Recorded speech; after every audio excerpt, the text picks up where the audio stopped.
May is Women's Health Month, and there is an important debate happening right now. Is the healthcare system gender biased? More simply put, do men get better medical treatment than women?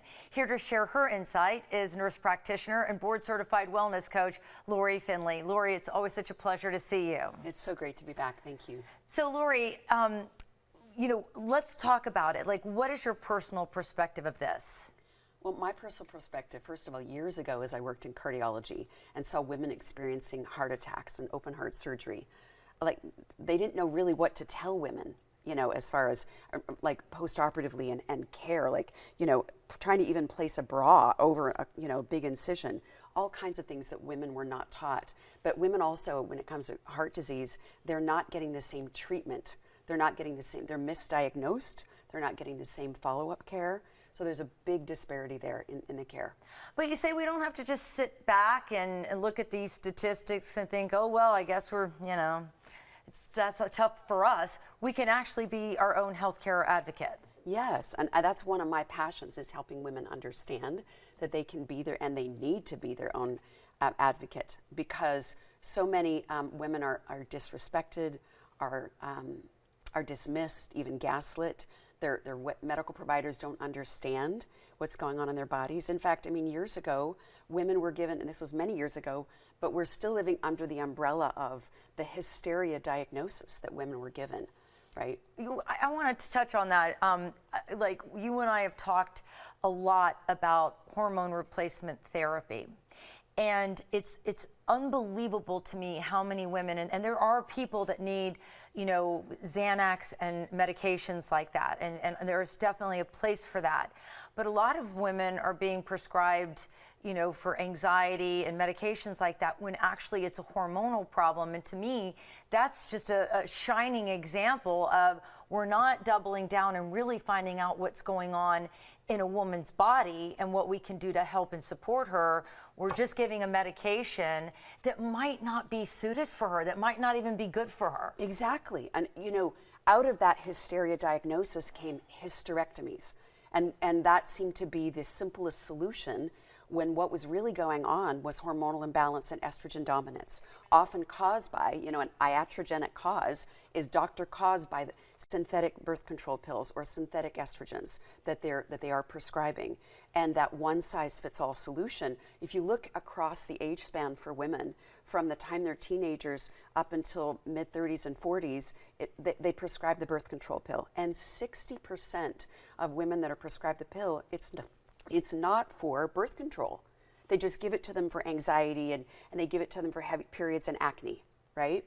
And then they get set up for all of these other health challenges that come with it. And once women hit menopause, and they give them synthetic hormones again, which cause even more problems. And so yes, they're not getting to the root cause. Instead, they're just doing surgery. So let's talk about the Women's Health Initiative fallout, because that kind of goes hand in hand with what we're talking about right now. Right.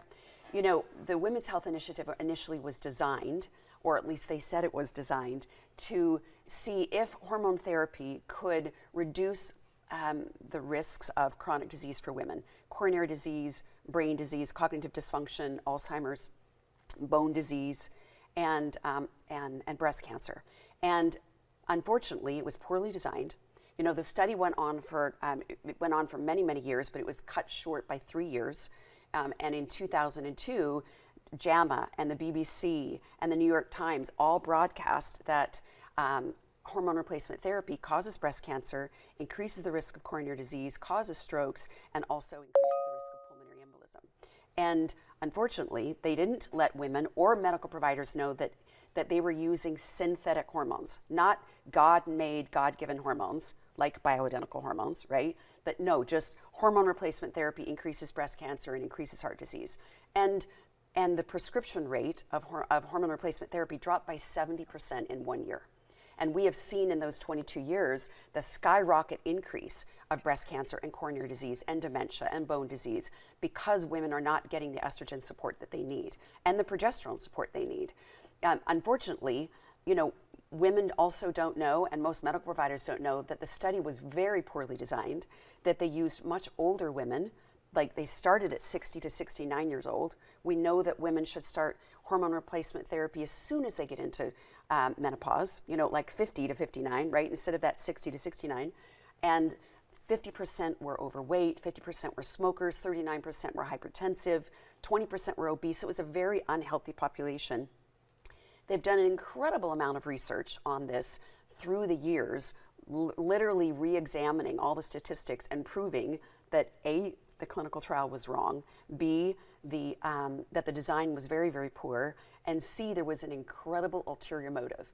That even the primary investigator, Jacques Rousseau, who was a cardiologist, literally said, I want to, prove that hormone therapy, I want to get off this pro-HRT bandwagon, right? They wanted to end what was going on with hormones and prove that hormone replacement therapy really doesn't prevent disease. But now we're seeing that it does. Right. I mean, I've had one expert after the next. I can't tell you many people that have sat either where you're sitting right now or in our roundtable discussions saying the exact opposite. Right.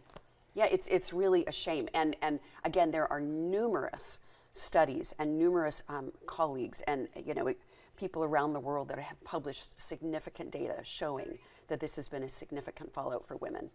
Well, we definitely, want to encourage women to please do your homework. You want to make sure that you're aligning yourself with a provider that really knows their stuff, that can work with you, because it's not a one-size-fits-all solution. But Lori, we always appreciate you weighing in on the conversation. Thank you so much. Thank you. It's great to be here.